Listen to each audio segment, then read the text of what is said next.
చూస్తున్నాం భారత్ లో తొలి మంకీ పాక్స్ కేసు నమోదైంది. అధికారికంగా కేంద్ర ఆరోగ్య శాఖ దీనికి సంబంధించిన ప్రకటన కూడా జారీ చేసింది. అయితే ఢిల్లీలో మంకీ పాక్స్ వచ్చిన వ్యక్తికి ప్రస్తుతం చికిత్స జరుగుతోంది.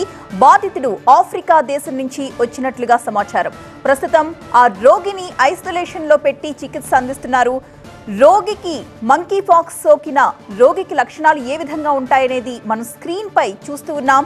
మొత్తం శరీరం అంతా పొక్కులు వచ్చిన దృశ్యాలు కూడా మనం చూడొచ్చు. పూర్తిగా ఒక బుడగ సైజులో కనిపిస్తూ ఉన్న దృశ్యాలు ప్రస్తుతం మనం చూస్తున్నాం.